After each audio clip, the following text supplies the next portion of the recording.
In the mid-1960s, the Royal Navy had a requirement for the replacement of the diesel-powered Leopold and Salisbury class frigates.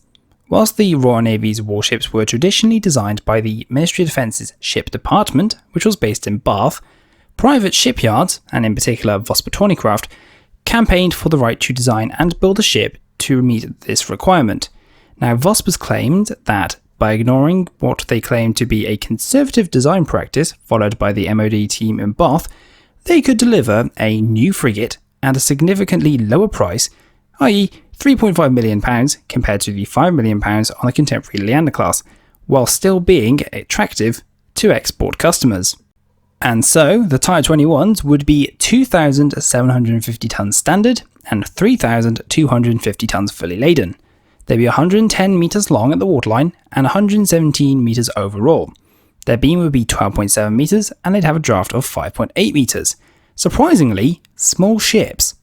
They would be powered by a Cogog power plant that consisted of 2 Tyne cruise turbines and 2 Olympus boost turbines, giving the ships a speed of 32 knots, but on the Olympus engines, this would be 37 knots.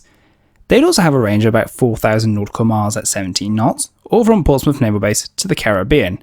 Her crew would comprise of 13 officers and 164 ratings.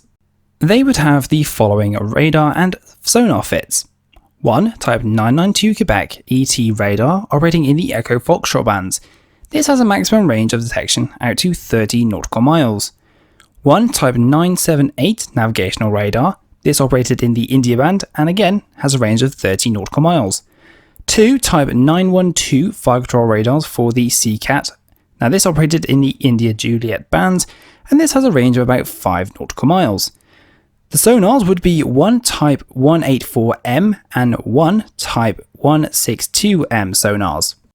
Now they would be armed with 1 Mark 8 4.5-inch 55 caliber dual-purpose gun, capable of 25 rounds per minute out to 11.8 nautical miles, and a traverse of 270 degrees with a maximum elevation of 65 degrees. This weapon was an auto-reload weapon system and was fired from the ops room. 2 to 4 20mm Orlecan cannons were also carried. These were capable of 450 rounds per minute out to 1,000 yards at a muzzle velocity of 820 meters per second. 1 quad Seacat launcher. These were capable of Mach 0.8 out to a maximum range of 5,000 meters. This system was a platform-guided weapon system, and it wasn't that accurate in the surface-to-air role. 4 single Exocet launchers for the Exocet anti-ship missile. These were capable of 22.67 nautical miles, and they were sea-skimming missiles travelling at Mach 0.93. They would also carry an active seeker head, and only Antelope would be the one who wasn't fitted with these weapons.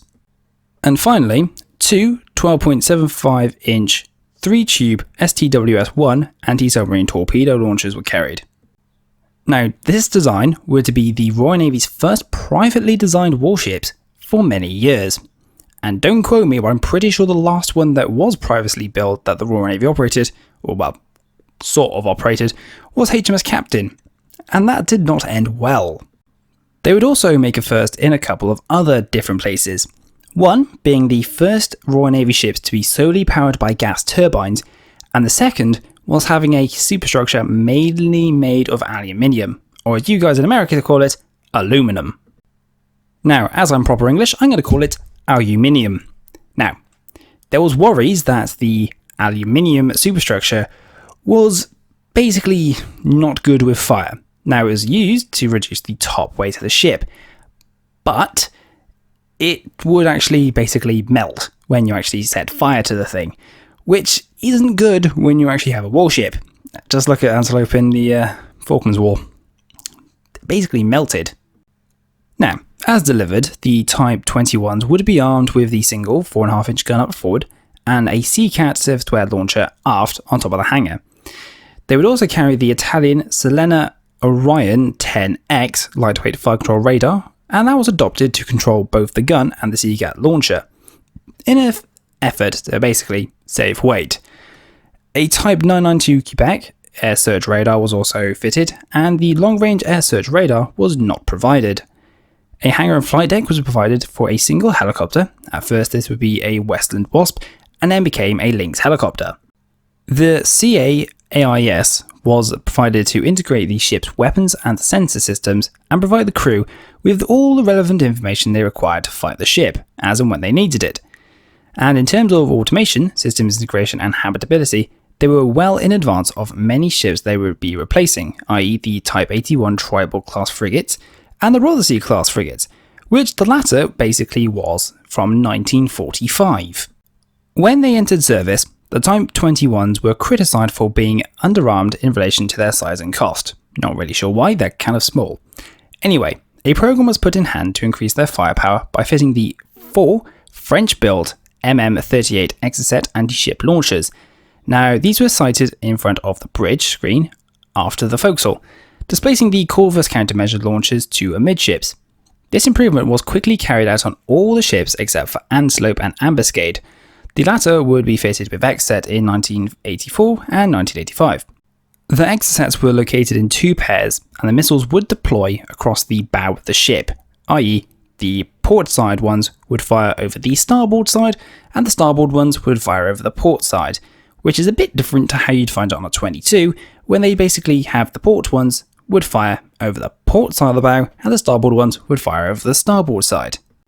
Now, apart from that, in the late 1970s, it was clear that the commercially designed Type 21 had an insufficient margin of weight and space when compared to the allowances customary of an in-house Royal Navy warship design for major modernisation of the type, which were being applied to the broad-beam Leander-class frigates, which included the replacement of the subsonic Sea Cat launchers with the anti-missile Seawolf missiles, which were kind of designed to defeat the Soviet anti-ship missiles.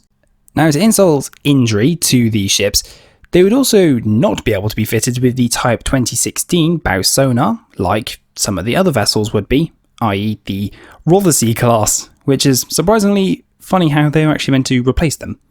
But somehow the Rothesays were actually better. Interesting. But 5 modernisation proposals for the 21s was considered by the Royal Navy. But they were rejected by 1979, and it was reluctantly decided not to modernise this class, and it estimated they would all be laid up by 1988. The ships of the class would be Amazon, Antelope, Ambuscade, Arrow, Active, Alacrity, Ardent, and Avenger. All would be laid down between November 1969 and October 1974, launched between April 1971 and November 1975, and then commissioned between May 1974 and April 1978. Now, except for HMS Amazon, all the class would take part in the 1982 Falklands War as part of the 4th Frigate Squadron. They were heavily involved, performing extensive shore bombardment missions and providing anti-submarine and anti-aircraft duties for the task force.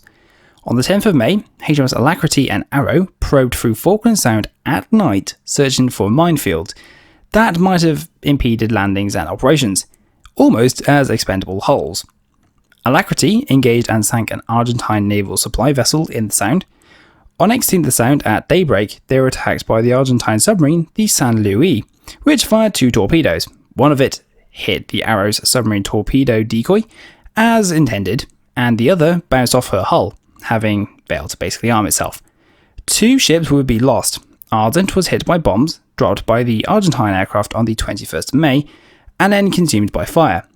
Antelope would be hit by bombs on the 23rd of May, one of which was set off when bomb disposal teams attempted to defuse it on the 24th of May, causing the ship to catch fire and settling off her magazines, resulting her in breaking her back and then unfortunately sinking, as you can see in the background. In 1983, Ambuscade collided with the USS Dale in the Indian Ocean, resulting in part of her bow being torn away. Ambuscade was then laid up in Bombay for 6 weeks while a new bow was constructed and fitted. It would be found that all the ships had basically large cracks in their hull because of their light construction, and then subsequently they'd all have to go into refit to basically be strengthened, which took a few years, but basically extended their lives, but not in Royal Navy service. Now, current open source intelligence suggests that the ships that didn't sink were sold to Pakistan. They would be refitted to have the MASS, or multi-ammunition soft kill systems, installed instead of the Corvus launchers. 2 quad harpoon launchers were installed instead of the X set, and one 6-cell Hunting Eagle surface-to-air missile system was installed on one vessel. The PNS Baba and Bada have been decommissioned, while Turik, Kalibar, Sarajaran, and Tipu Sultan, I think I've actually butchered those, but I do apologise, are still in service with Pakistan today. Okay, ladies and gentlemen, so that's the end of that video. Hopefully you learned something new, because I most certainly did. Now, if you want to go and support the channel, there is a link in the description below to the Patreon page. I would recommend doing it, but it's up to you. Also, if you want to come and talk to me, there's a link in the description for the Discord channel. There's a couple of good guys over there. We talk about a wide variety of stuff. So yeah, so thanks for watching, guys. Hit that notification button to stay up to date with what I'm uploading. And obviously give it a like, give it a subscribe if you really want to, and comments are always good. I like reading your comments. So take care. Catch you next time.